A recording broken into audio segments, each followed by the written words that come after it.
my garden, which is on the Welsh border, we're about 10 days behind London.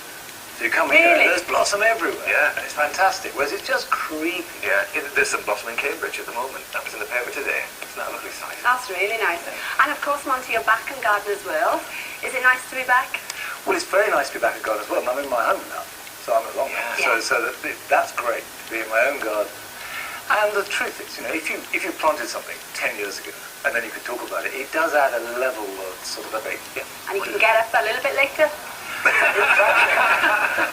Family having the film crew at home. Anyway, Monty, we'll be finding out all about that a little bit later on, and also about your new TV series. Now, if a product says it does something that it doesn't, it usually won't last long in the shops. But as Anita Rani finds out, there are some items on the shelves with claims on the label that have no scientific evidence that backs it up. Trusting that what you're reading on the actual box works, yet there's no evidence to prove that it does. It's extraordinary. Good evidence to support, and boots are not the only culprits, but it's a triumph of marketing over science in many cases.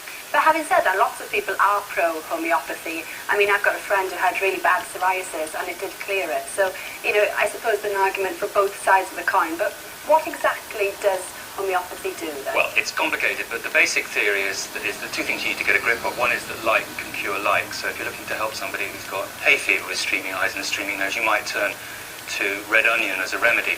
And we all know what it's like when you chop onions, you might treat with hay fever. What happens next is the controversial part, that rather than give the pure extract, they dilute it down incredibly, complex process again. But what they end up with is a tablet that you might buy in a high street that actually contains no active ingredient. Indeed, for most cases, it's so dilute that if you had the pill size of the whole planet Earth, it wouldn't contain one molecule of that red onion. Now, the homeopaths say that's not a problem, because it retains a memory of that active ingredient, and that's what exerts the effect. Scientists would say that that's bunkum, but that's where the argument goes for brigade. Oh, right, yeah. I think there's interesting things. One, I use homeopathic medicines and acupuncture and various things, and they seem to work. If things work, we tend to devalue them if we don't know how they work. I.e. there's no evidence, but the evidence is they work. The other interesting horticultural comparison is, which we'll be showing this Friday on Gardener's World, is that the RHS knows what they are, which has been shown to be under very good test, to be incredibly efficient and efficacious, but no one knows how. It shouldn't, but it does. So now they need to do research. Well, the problem that we've got is that the evidence shows that it doesn't work, it's not convincing. The faculty of homeopathy would say, yes, there is some evidence, but that same evidence has been looked at by government advisors and scientists and doctors around the world who are saying, well, actually, it just doesn't work. Yeah. And therefore, how it might be working is fairly academic. Well, if there is evidence, the government say it doesn't work, the Americans say it doesn't work, why are you still allowed to kind of prescribe it? Well, it's a good question. And actually, I think there are lots of different reasons for that, but I think one of the key factors is that a lot of doctors who are actually seeing people on a face-to-face basis aren't that worried about it. They want their patients to get better. This is cheap, it's harmless. They know there isn't much science behind it, but if people find it helpful, even though that is the placebo effect, then so be it. And it's also a last resort for treating difficult conditions, things like chronic fatigue syndrome and ME, and a lot of people do claim that they get benefit from that. Yeah. We would dispute that, but that's, it's the individual that matters. It's whatever works for you, I guess, isn't it? Thanks, Matt. Yeah, thanks very much. Okay, right, we're going to move on to food now, another good remedy. And Monty, if you have the choice of home-cooked food or restaurant food, what would you go for? 9 times out of 10 home-cooked food. Okay, well, Jay Rayner has been to meet a growing group of people who insist you can tuck into both at the same time. Got a brand new beautiful series out, and of course a new book, Great Gardens of Italy. And let's have a look at what we can look forward to. The British have long been entranced by Italy. Its beautiful countryside, the enduring traditions of art and culture, and of course, its extraordinary gardens.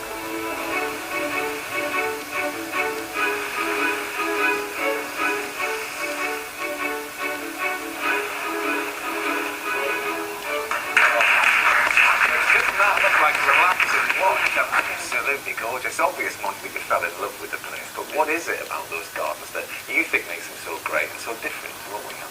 Well, I think Italian gardens they're very mixed. I mean, they're not a homogeneous lot. From the south to the north, there's a huge variety. And we tend to think of them as just having this amazing weather and light and heat and lots of flowers and drama and history too. There are There are gardens made by cardinals who just wanted to become pope more than anything else and would spend literally hundreds of millions of pounds on a garden just to impress their rivals. Yeah. Other gardens made to seduce people. Other gardens, made by emperors and to control. So the way that gardens are bound up with power and politics and history, as well as all the horticulture, makes it pretty fascinating. I mean, they do look utterly amazing. I mean, that one there is superb. That's Isola Bella, and that's on an island on Lake Maggiore, and it's mad. It's completely insane garden. Wonderful. But say, because you visited, say you live, That's wonderful. say you live in an ordinary house and you've got a bit of grass and a patio, how can you then bring a touch of Italy to your garden?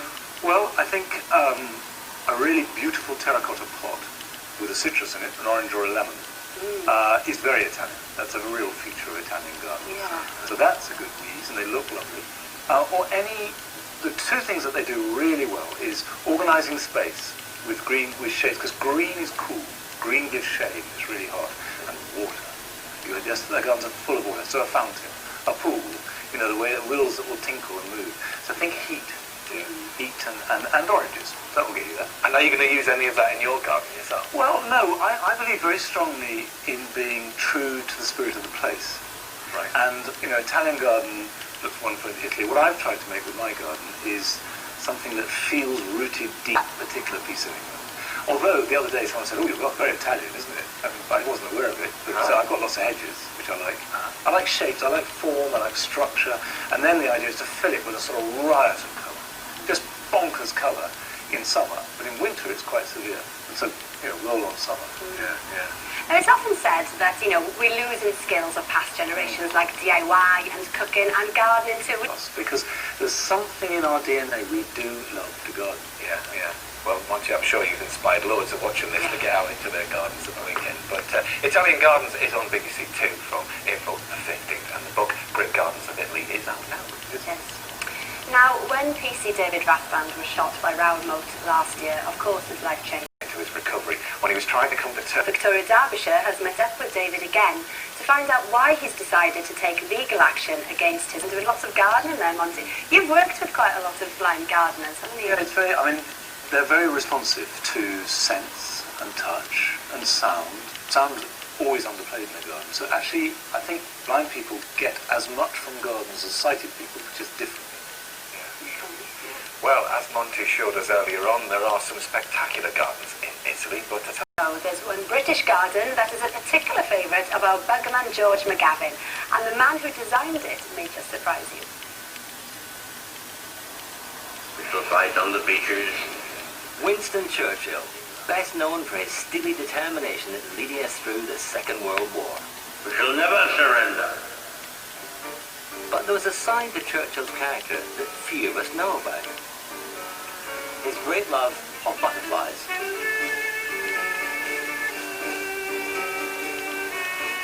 As a 6-year-old boy at school in West Sussex, he wrote to his parents, "I am never at a loss to do anything while I'm in the country, for I shall be butterflying all day."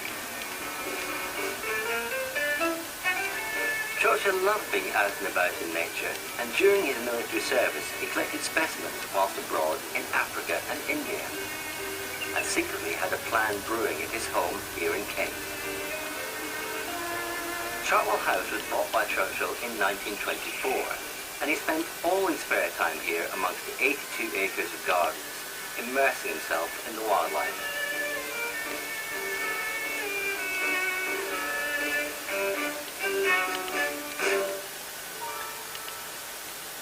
In 1939, habitat in his very own garden.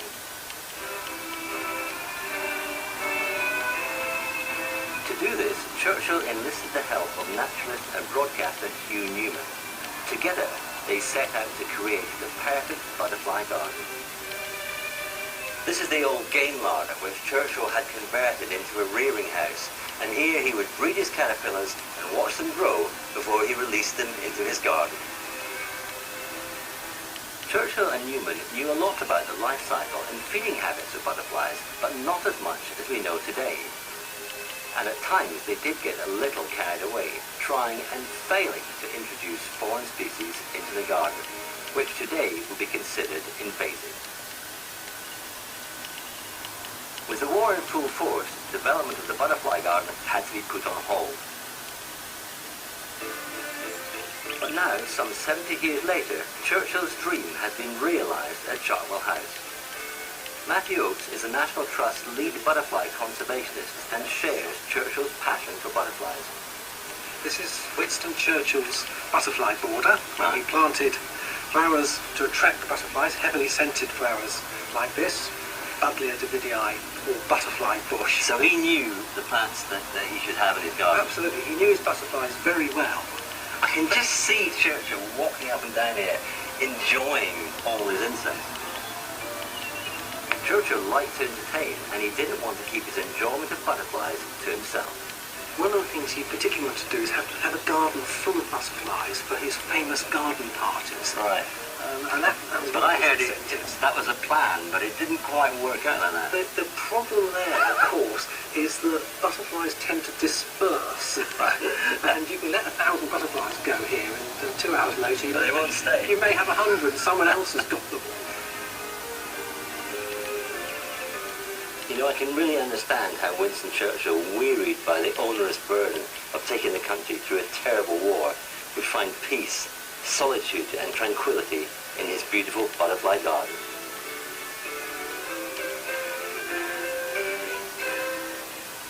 Wonderful, wonderful garden. And I'm guessing that you welcome butterflies into your garden as well, Monty. Well, not all, Right. but most. A cabbage white butterfly that rips through my brassicas as I let them is not always welcome.